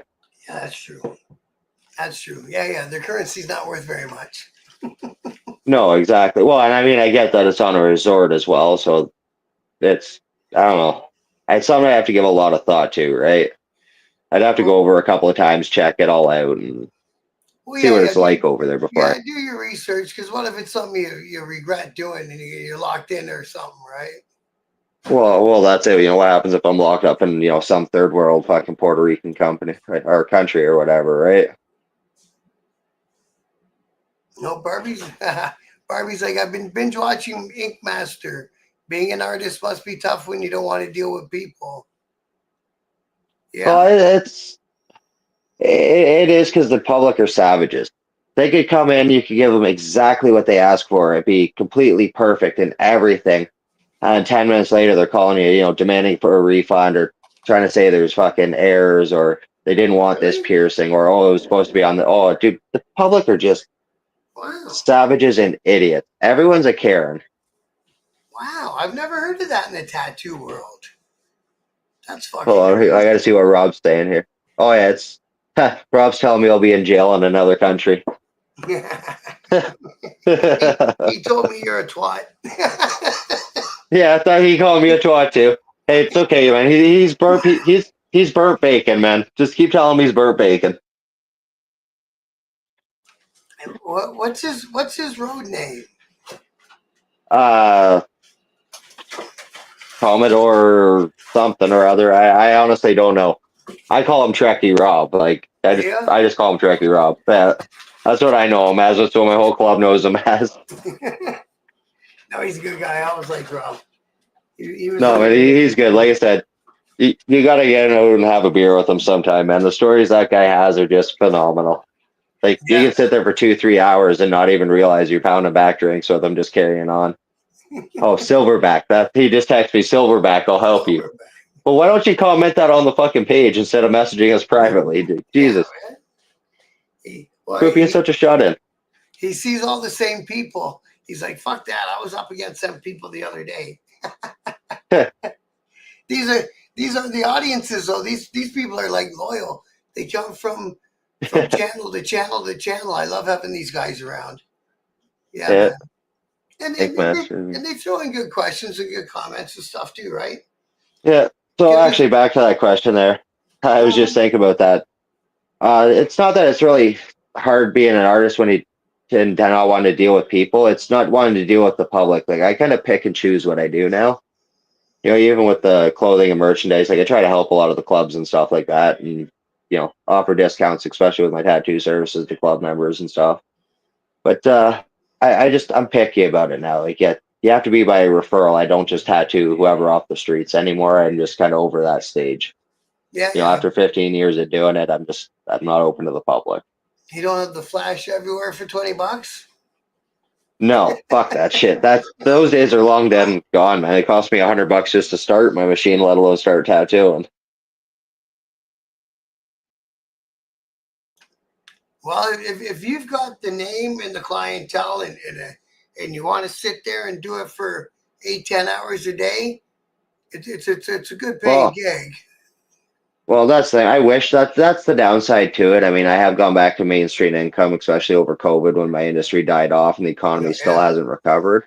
No, it hasn't. I mean, working in a shop, yeah, you can make a lot of money, but there's a lot of downtime too. Like you don't see the 50 hours that go into that 10-hour tattoo, right? Like just the design process and everything else that you're not paid for. So you might make $1,000 one day, but you're 70 hours in to make that $1,000.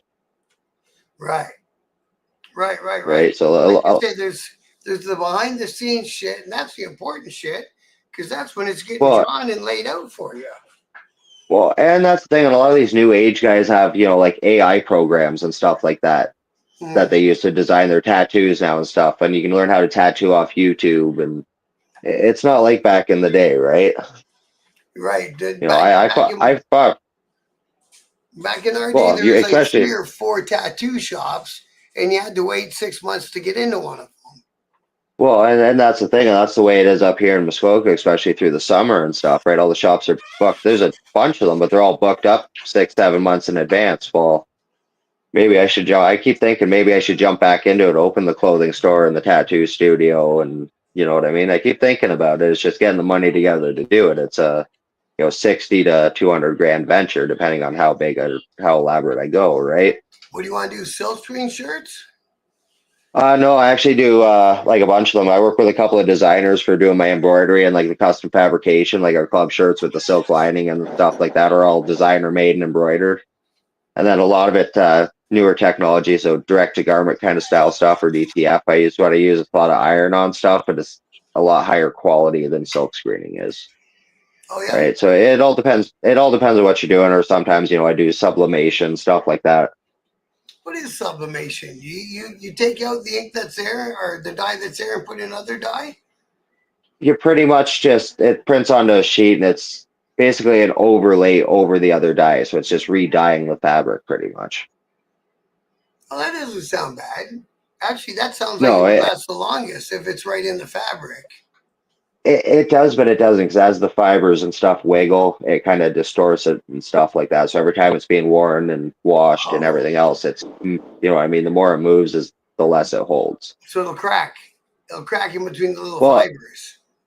well, not really. It's just because it's the outside of the fibers that are dried. It's not the inside. So as those Oh, fibers wiggle, and the inside color shows, right? yeah. I get you. I get you. Because I was thinking the iron irons. See the dog up there. That's an iron iron that somebody made me for my shirt, and I never Oh put it yeah, on because those are those big, heavy, fucking vinyl ones, and they feel sweaty in the yeah, summer. You know what I mean? yeah. Well, see, the ones I use are kind of like that. Like they have an adhesive backing and stuff on them to do it, so it's allow you to print them off and then store them for later use.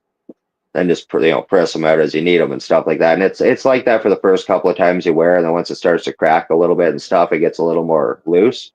Yeah, But yeah, like it does feel like a pretty big logo on them at first. it is beautiful up in the Kawarthas, Barbie. 100% it is. Absolutely, it is. That's where I spent a lot of my teenage years actually. And if you see them guys with those tattoo, the t-shirt stands, and they do the quick iron on in Grand Bend, they got Well, and lineups that's cranking them out, right? that's exactly what I'm talking about, right? And that's what I want to get back into doing. That's kind of where I'd like the things to evolve eventually back in my clothing. I start going to all these events and the international bike shows and stuff like that, right? Get the club setting up a booth, and the next booth over, have my clothing, and be banging out some tattoos or whatever, right? Yeah. Well, I mean, that's the thing. At least we're getting more big bike events in Ontario now, way more than I ever remember. Right. Well, and Like, that's the thing, right? It's starting to evolve. We got a lot more RCs coming, like being open to one piece, two piece, and three piece. You know what I mean? Like, and there a lot of them are good guys and stuff like that once you get to know them. So you got that. You it's got what's that one up in the Ghost Town, Rock, the Bad Living Road Show? That's a weekend event. Do you know where the Ghost Town is? I, Way at the end of Highway 6 going north, and there's that little ghost town up there. It looks like a like Western Frontier village. Ghost. Yeah, that one. Yeah, Frontier Ghost Town. That's where our live charter does their Hope Haven ride. Their poker run and our club's end of the year bashes there every year. That's what I thought. And that holds tons of Yeah, people. And there's lots of yeah, places yeah, to yeah. set up these. Green Machine and stuff like that. Like you can fit a couple thousand people in there. And that's what this guy Harvey that's trying to help the homeless people in the town are kind of fucking them over and taking them to court and stuff. So he's fighting to have it rezoned. I'll put the post up and stuff because we'll be passing out a petition trying to get signatures to get the property rezoned and fight the town on it with them and stuff. So So it's the same kind of property. he wants to use it partly for the homeless and partly to rent out to camping. Well, temporarily he's got some homeless people that they're homeless people, like they have they're pull behind trailers or whatever that they're living Yeah, out of right now, but they got nowhere to park it, right? So he's right. renting them out little lots and stuff. And his Armenian fucking neighbor's a dick and came over, had some beers with him, and was taking pictures. Next thing you know, the town's in there and inspectors and Sure. stuff like that. He's just this old biker dude, you know what I mean? Like he's got to be in his 70s or 80s, and he just wants to help some people out and what I mean, do something good for the community. And the Yeah. town's trying to shit all over. I mean, they'd rather them be, living out behind grocery stores and shit than, well, why not have them on somebody's property, right? Like, And maybe hook them up to hydro and let them have you know what I well, mean? that's the thing. He provides them with hydro, he provides them with water and stuff like that. Yeah. So he wants to fight and have a rezone and put in proper facilities for showers and stuff like that. And then when there's not homeless people in there being helped and stuff, or have them on part of the property, Yeah. he wants to be putting on he wants to do charity events and stuff like that as well, right? So we No, want to it'd be a definitely try good and help thing. him out. Be a good No, thing for I the think so, especially community. up here. But you'd think that, and you'd think the town would be on board with that. Oh, let's get the homeless, a home. Yeah. No, not at all. Not at all. See, I rented some rooms out, and some of the people were coming, out of hotel rooms or whatever, ODSP. So, they got their Yeah, things. And the neighbors, unfortunately, they got their things, and their friends come over, right? And so there's yeah, packs of bicycles in my front lawn. It's like, no, you guys can't do that, right? So, I've got yeah, everything exactly. under control, but the neighbors have been on my back about it the whole time, right? We don't want these people around Yeah. here. Well, fuck, where do you want them? You want them under the bridge? Like, where the fuck do you want No, them? that's it. At least here they got a That's it. shower and a bathroom and a fucking warm bed. Well, And well, Well, and that's the thing. And like these guys have their trailers on proper foundations. Like the fire marshals and the building inspectors passed them, said they're perfectly safe. Everything else, it's the town because he's not zoned for Right, camping. right. And the So he's trying to fucking have. He wants to have. Oh, and they're telling him flat out that they're going to deny his fucking application and stuff like that. So he's going to start doing a petition. yeah, Start whatever he's got to do. Right. they're gonna fight him He's with trying it. to do it the right way. Well, Yeah, he's they'll trying to do it fight the him. right way. He wants to go in and be peaceful about it and say, "Hey, this is what I'm trying to do," and give him the benefit of the doubt. Yeah, But if he doesn't, he's going to do whatever he's got to do to fight for this, right? yeah. So Well, you know what I think always it's a ends great up being cause. It's a beautiful property. with cities and rezoning is you have to get a fucking lawyer and spend a ton of money, and Well, and this is it, right? because they have lawyers that So do that sort of shit, right? well, and this is the thing. So I know he's planning to help out or get help from the community and reach out and stuff. He's asked, well, hasn't. We've talked about it, right? We're not sure how far he's actually going to go yet. But once he gets or lets us know, like me and Tracky Rob want to go down and sit and talk with him a little bit more and possibly bring it to the table and rally some support from the community and stuff, right? Yeah, yeah. Hey, a couple questions, and then we'll wrap it up. Yep. If you don't mind, I can go make supper. A couple Yeah, questions. no worries. I got to eat still too. I throw by all the riding clubs. So there's been a thing, and I'm gonna track them down one day. They're running around. They're giving courses for side of the road bike accident first aid. I, I Yep. I got it in my head that the riding clubs around should get them in and do their chapters. You know what I mean?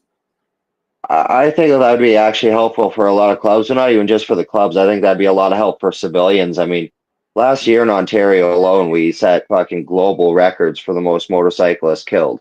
Yeah, man. You know what I mean? Like I lost 9 brothers last year alone. No way.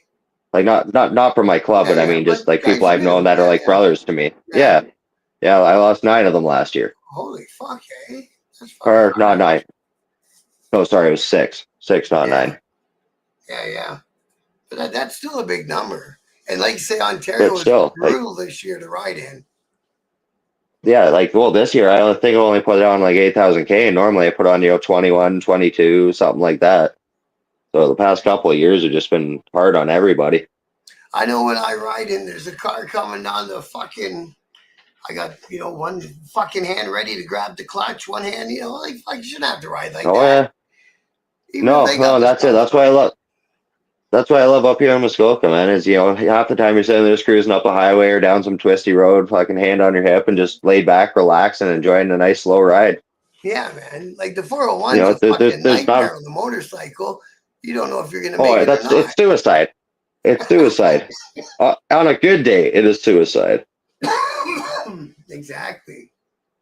Oh, and the other thing I wanted to pop in your ear, not that I know anything about it, but another person I want to get on for an interview is if the riding clubs are starting to switch or already are to nonprofit organizations, because I think that there's a Well, benefit. that's actually what we are. Well, that's what we actually are as a You've non done for it profit. already.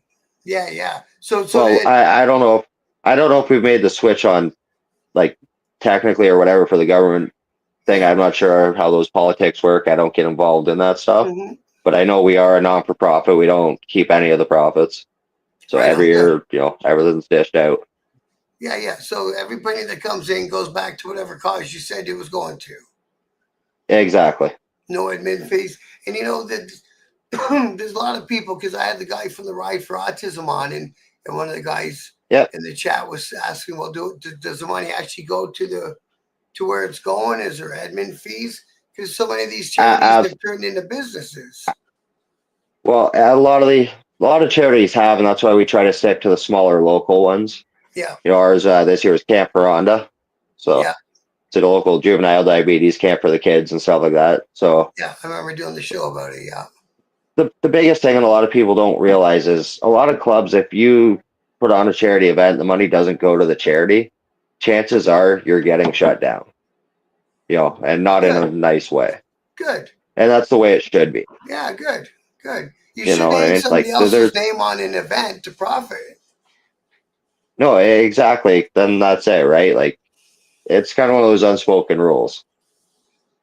Yeah, no, I think that's all good because I think there is like you can legally make your club and tax purposes or whatever the fuck it is. And I'm gonna track down Yeah, one of see, the lawyers, right? And then maybe he can yeah, walk people through it and get some clubs to watch that show. I think that'd be awesome because like I know there's a lot of, especially but up here right now, there's a lot of grants and stuff like that for ways to annually bring or encourage tourism and stuff like that, right? Hmm. So I think that's something I want to start looking into because if we can increase tourism in the community, well, it's good for us, it's good for the community, right?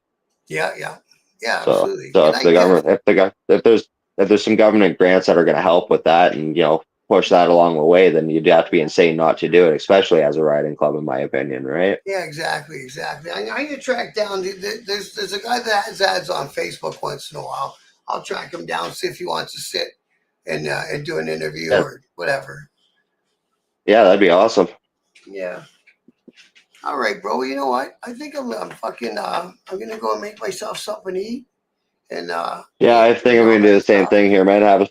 Have a smoke and finally veg out after work and sit down and relax. My daughter should be here in the next hour or so. Was there more stuff you wanted to mention, or did we get it? Uh, no, I think we got a lot of it right now. Like I said, I just want to. We'll do another one about the club and stuff like that, and a little bit more about what the Ghost Riders are about once I have a little bit more solid history on the club and stuff like that, so I can actually make sure it's accurate.